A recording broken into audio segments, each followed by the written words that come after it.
The party started like so many others. There were 10 or so of us couples, mostly childless so far, all of us professionals or self-employed, and most of us categorized as upwardly mobile. The youngest was Sophie.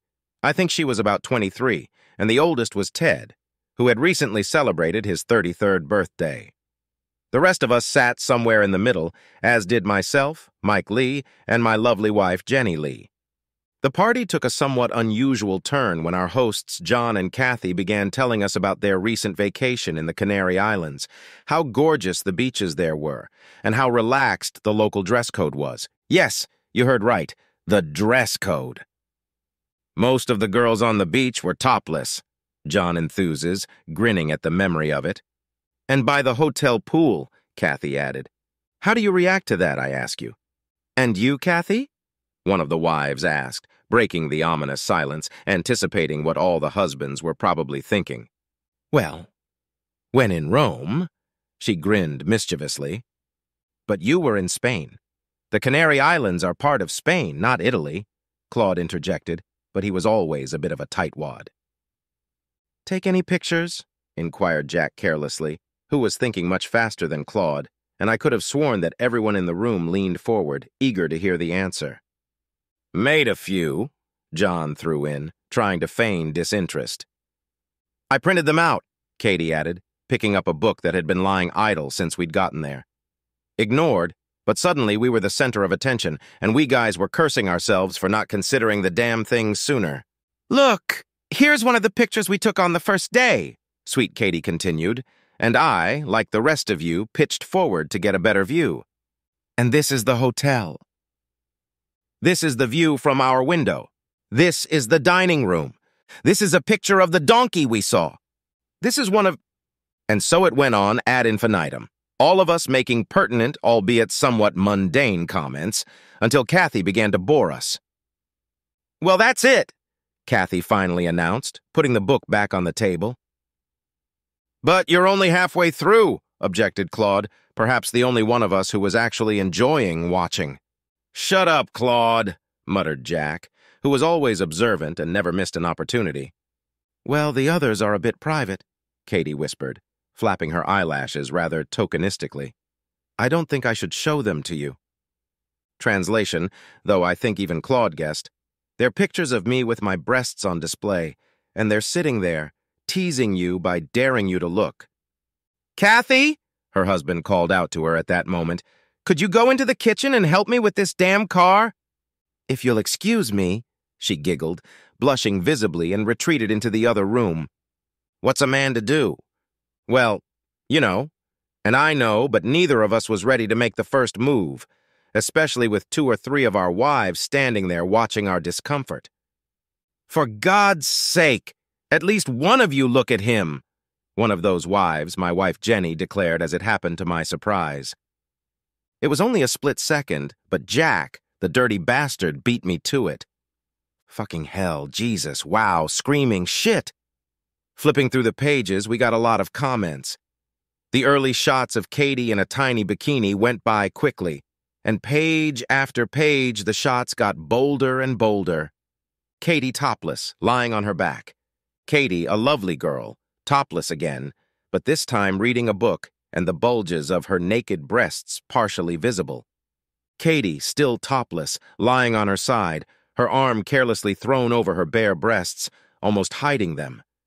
And then it gets even better. Katie is lying on her back, topless this time, and her bare breasts are clearly visible. Katie kneels on the sand, her breasts hanging there quite splendidly. Katie stands up, this time at full height, quite blatantly showing off her breasts, with quite impressive results. Katie, this time clearly in the pool, stood in just her bikini and appeared to be chatting amicably with 3 young guys none of us knew, as if this was a completely normal, everyday situation.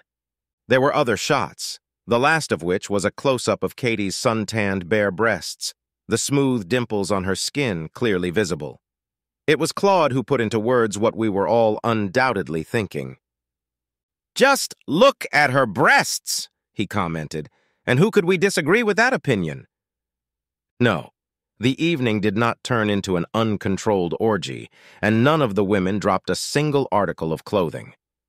We guys had the unexpected pleasure of looking at pictures of our buddy's beautiful and somewhat underdressed wife, and to my surprise, so did the couple of wives left with us. One of them was my wife, Jenny, and that, friends, is where this little story took an unexpected turn. "You liked that, didn't you?" Jenny asked me when we eventually reached the shelter of our own home. "Yeah," I hummed in response. "It was a good party." "You know what I'm talking about, Mike," she continued, smiling and not letting me off that easy. "About this." "Yeah, that. Nice pictures. Nice bust." "Can't argue with that." "Maybe better than mine?" I'm no fool, but thankfully I didn't have to lie to answer that question. "Your breasts are gorgeous," I grinned lustfully. "Do you think your friends would agree?" "I'm sure they would agree, but—" "Maybe we should find out," Jenny interrupted me teasingly. "What? It's bedtime," she declared. "We'll talk about it tomorrow." Damn it. Tomorrow had come. It usually does, but Jenny never mentioned her comments from the previous night, and frankly, I was too nervous to remind her. We left for work, came home, had dinner, and there was a nervous tension in the air that I didn't want to confront. "Well," Jenny sighed, "we can't keep pretending. What are you thinking?" "About what?" Pretty pathetic, and the look she gave me showed she agreed with that opinion. "About those pictures last night," Jenny finally spoke up. "That was a setup." "I guess so," I agreed. It was pretty obvious. Katie knew perfectly well that we wouldn't be able to keep from peeking. "She wasn't the only one. John was aware of it too and wanted you all to see the pictures," she continued. "How do you feel about that?" "That's up to him," I replied with a shrug. "If he wants us to look at Katie's breasts, I'm not complaining." "I'm not talking about them, Mike. I'm talking about us." "About us?" I muttered, starting to worry about where this conversation was going. "Yes, honey." She smiled sweetly at me. "How do you feel about other guys seeing my bare breasts?" "We've never been to Spain, Jenny. We don't have pictures like that." "Then we'll have to compromise, won't we, Mike?" "You mean—" "Yes, Mike," Jenny interrupted me. "That's exactly what I mean." Oh, shit! That got me thinking and kept me awake that night. Jenny just burst into fits of giggles every time I tried to broach the subject. The next day, Saturday, out of the blue, she brought it up again. "Have you thought about it, Mike?" asked Jenny over breakfast. "A little," I admitted, this time not feigning ignorance. "But I don't really want my buddies to see you topless." "Why not?" she asked in a tone that suggested it was a sincere question. "Some men like it when other men see their wives half naked. Why not you?" "I have no idea.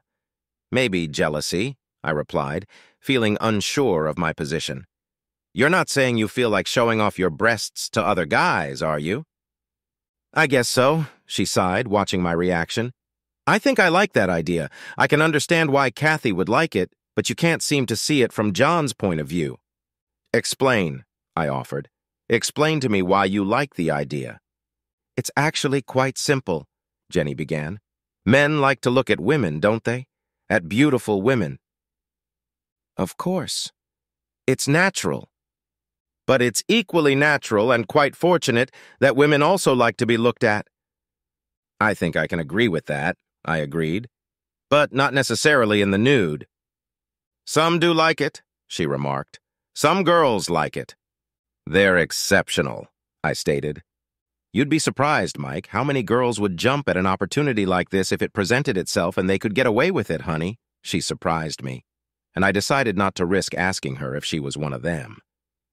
"Look at the videos you like so much on the internet. The college girls on spring break they have there. They seem to be flying in to compete in wet t-shirt contests, and half of them end up wearing less. They must be drunk." "Maybe sometimes Mike is," Jenny continued seriously. "But drinking just lowers your inhibitions. It doesn't make you do anything you don't really want to do." "Good point," I agreed. "But you've never done anything like that." "Never had the opportunity," she giggled. "But a voyeur exhibitionist is so much more than that. It's almost part of the fabric of our society." Now that's a statement. "Miniskirts," she blurted out. Tight tops, bare breasts, revealing cleavage, high heels even in their way. Girls don't dress that way for health, you know, and rarely for comfort. They dress this way because they want to be looked at and admired. And lusted after, I laughed, enjoying where this conversation was going. Exactly, Mike, my wife picked up on my comment. Girls can look attractive without showing much flesh, but it's much more powerful when we do. You like it when I wear short skirts, don't you? Of course, I agreed cheerfully. You have great legs. And you like it when I go out without a bra, don't you? You know I do, I agreed again, though a little more wary than before. I like the way it looks. In my opinion, you don't need it. And you like the way men look at me. You like the way my breasts sway, don't you? You get pleasure from other guys looking at me and being jealous of you, don't you? I shrugged in acknowledgement, unable to deny it. My Jenny in high heels, in one of her tiny miniskirts and a loose top that allowed her C-cup braless breasts to ripple freely, was a sight worth seeing. An awful lot of guys enjoyed this treat, and I had to admit I always got a hell of a buzz out of it. So what's the problem with letting them see a little more? She asked a very awkward question. Depends on how much more, I replied, feeling myself getting sucked into her way of thinking, and not really sure how I felt about it. Just a little more for starters, Mike, she said with almost a pleading tone in her voice. For the last year or so, I've been wearing shorter and shorter skirts, and you've never once raised a single objection. Frankly, it excites me, and now I think I want to feel free to wear more revealing clothes when I go out. Nothing slutty, I hummed, not admitting that I had actually noticed her skirts getting shorter and shorter lately, and I liked it a lot. I don't do promiscuous, Mike, she grinned, knowing she had more or less won the argument already. I'm not going to do anything to embarrass you, and I'm not going to expose my bare breasts in front of our friends. I just want to show a little more flesh. Maybe wear clothes that give more of a hint of what's underneath. Sounds like this is all leading up to a shopping trip, I laughed. I'm afraid, Mike. I've already started, I snapped my mouth shut. If you want, I'll try on my new top for you. Gulp! Swallowing deeply and taking a big breath, Jenny happily scurried out of the room to try on her new top. Damn it! I growled as she stormed back into the room a few minutes later. The tight, low-cut jeans and high-heeled boots took quite a while to get used to, but the top? What do you think? Asked Jenny, her eyes sparkling. It's, interesting, I mumbled, trying to regain my sense of balance. You don't like it? She replied, her face lowered in disappointment. I like Jenny, I admitted. I'm just resigned to the fact that it's not enough. It covers everything you need, she chirped, happy again, spinning in a circle so I could look around at the whole ensemble. And indeed, it kind of did. As if it wasn't. The thing, which I don't know what to call it other than a top, was made of black lace material. Loose-fitting, it buttoned at the neck, and apparently nothing else held it together. The back flared open as she moved, exposing her graceful bare back and confirming that she wasn't wearing a bra, as if the way her loose breasts bounced beneath the top hadn't already made that obvious. It wasn't see-through, though it hinted rather strongly that it could have been so in the right light, and if it had been any other color than black. Nice. You like it then? I like it, I confirmed. My heart sank as I glimpsed the side of her breasts as the top opened even wider than before. How about taking me to the pub for a drink? Suggested Jenny, and squealed with delight when I agreed. Oddly enough, it was Jenny who had the first nerves to give out as we got ready to go out. She decided she would wear a light coat to the pub, just in case, as she put it. We ran into any of the older neighbors. I can think of a few who wouldn't complain, but would have let her do it anyway. Then we got to our local pub, and she chickened out again when she realized how many of our friends would be there, judging by the cars parked out front. Maybe we should go to the Red Lion, she muttered uncertainly, her earlier bravado leaving her. You prefer beer there, don't you? As you wish. It's always a bit quieter in there, I agreed, knowing full well that beer had nothing to do with her desires, and actually feeling somewhat relieved that all my tipsy buddies wouldn't be trying to sneak a peek at my wife's breasts. Once inside, Jenny hurried over to a vacant table conveniently located in the far corner and, securely wrapped in her coat, sat there waiting for me to arrive with the drinks. "Cowardly?" grinned I, holding out to her the glass of white wine she had asked for. "No," she snapped back, looking around nervously. "May I take your coat, dear?" I continued to tease her, confident by then that it just wasn't going to happen, and that as soon as we finished our drinks, we'd head back home. "No," replied Jenny, as I expected, and for the next 20 minutes we sat sipping our drinks and occasionally interjecting remarks about other customers, carefully avoiding the subject of her coat. "Another beer, Mike?" she marveled when I set my empty mug back on the table. "I'll get it, honey." She surprised me even more, jumping to her feet before I'd even confirmed my desire for another pour. Not that there was any doubt about that. If she surprised me, Jenny was going to shock me. "It's a little hot for that coat," she muttered as if to herself, unzipping it and placing it carefully on the bench next to where I was sitting. "Are you sure about this, Jenny?" I gasped, my inside suddenly doing a somersault as I saw more than a brief glimpse of her right breast, which shouldn't have been on display when she bent over. "No," she replied, apparently sincerely, as a huge blush appeared on her cheeks. "Maybe you shouldn't, Jenny," I wheezed, my throat suddenly dry. "I can see your breasts when you bend over." "Then you'd better be careful when I bend over, hadn't you?" his wife hissed, leaving me speechless as she collected our empty glasses and headed for the bar. Her nervousness made her walk unsteady, balancing on her high heels, and Lord only knows what it did to her rampant breasts. All I know is that a silence slowly descended on the group of guys gathered around the bar as one by one they realized Jenny's appearance in their midst. I'd observed more than once the effect her tight jeans and covered ass had on guys, but she wasn't wearing a top like she was now. If the sexy stripe between her top and jeans didn't get their attention, the rippling of her loose breasts surely would. Then, already wide-eyed, their eyes nearly popped out of their eye sockets when she walked past them, as they noticed that the top she wore was practically backless, and it didn't have much in the way of sides either. She could have slipped into a gap in the nearest part of the bar, but no. My Jenny clamped the bit between her teeth and walked, swaying, stomping, or whatever you want to call it, almost the entire length of the bar, milking it until two astonished young lads made room for her, hardly believing her luck. Two young guys who suddenly found themselves very popular as the motley bunch of men on either side of them suddenly wanted to join in their conversation, to become their best friends. Comments such as, "Have you seen their breasts, Fred? Look at her ass. She's not wearing a bra. You could call that a top. I can see her bust." These words came to my anxious ears as I watched the mass of excited men crowded around her. "Give the lady some room, boys," I heard the bartender warn just as I was about to take my life in my hands to save her. And thankfully the crowd moved back a step, leaving me a gap through which I could see my beautiful wife. Expecting her to look worried, I was surprised to see her smiling and laughing at some of the things the men were saying to her.